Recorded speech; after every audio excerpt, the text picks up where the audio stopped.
Price Lord. நம்முடைய ஆண்டவராக இயேசு கிறிஸ்து விதமாக சொல்லுகிறார், நான் பரிசுத்தர், ஆகையால் நீங்களும் என்னை போல பரிசுத்தமாயிருங்கள் என்று சொல்லுகிறார். இன்னைக்கு உலகம் பலவிதமான அசுத்தத்துக்குள் நிறைந்து இருக்கிறதை பார்க்கிறோம். பரிசுத்தமாக வாழ வேண்டுமானால் இயேசுவை ஏற்றுக்கொண்டு அவருடைய வார்த்தையை கை கொண்டு அவர் சொல்லுகிறதை செய்கிறவர்கள் மாத்திரம்தான் பரிசுத்தமாக வாழ முடியும். எங்கள் தெய்வம் எங்களை பரிசுத்தமாக்காதா, எங்கள் தெய்வம் எங்களை புனிதமாக்காதா, எங்களுடைய பூசாரிகள் எங்களை புனிதமாக்க மாட்டார்களா என்று சொல்லி அநேகர் கேள்வி கேட்கலாம். கல்லும் மண்ணும் கடவுள் அல்ல, அதை உருவாக்கினவர் தான் கடவுள். உருவாக்கின இறைவன் சொல்கிறார், என்னை போல பூமியின் கீழே சமுத்திரத்தில் யாதொரு விக்கிரகத்தையும் சுரூபத்தையும் உண்டாக்க வேண்டாம், நீ அதை நமஸ்கரிக்கவும் வணங்கவும் வேண்டாம் என்று சொல்கிறார். சிலை வழிபாடு செய்யக்கூடாது, உருவ வழிபாடு செய்யக்கூடாது என்றெல்லாம் சொல்லி வைத்திருக்கிறார். கர்த்தர் அது மாத்திரம் சொல்லலை, நான் உங்களை இந்த உலகத்திலிருந்து பிரித்து எடுத்திருக்கிறபடினாலே நீங்கள் பரிசுத்தமாயிருங்கள் என்று சொல்லி தமது ஜனங்களுக்கு அவர் கட்டளை கொடுக்கிறார். நீங்கள் பரிசுத்தமாயிருங்கள் என்று சொன்னவர் உங்களால் முடிந்தது என்று சொல்லவில்லை, என்னை போல பரிசுத்தமாயிருங்கள் என்று சொல்லுகிறார்.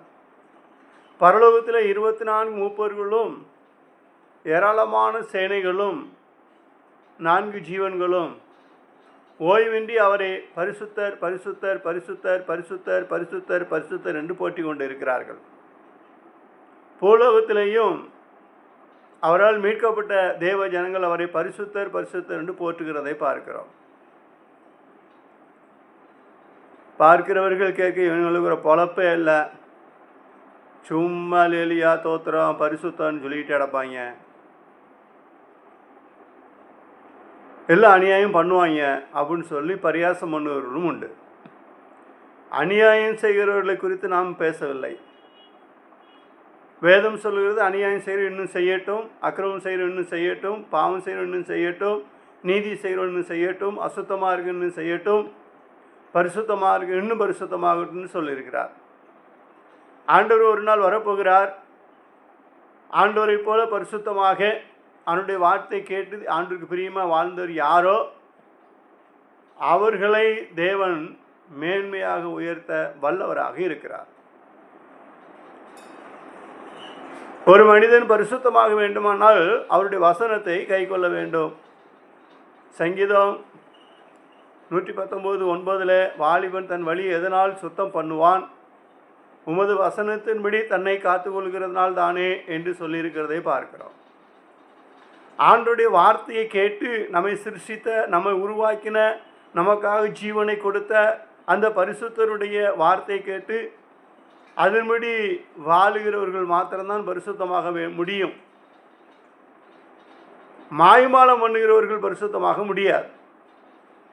அதனால் ஆண்டவருடைய வார்த்தையை கேட்கிற தேவ ஜனமாய் நாம் மாறுவோம்.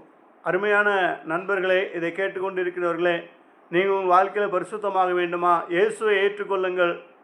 அவர் உங்களை பரிசுத்தப்படுத்துவது மாத்திரமல்ல, உங்கள் வாழ்க்கையை செழித்துவங்கவும் ஆசீர்வதிக்கவும் முடிவிலே உங்களை பரலோக ராஜ்யத்தில் சேர்க்கவும் அவரால் கூடும். அவரால் அன்றி ரட்சிப்பு வேறு ஒருவராலும் இல்லை.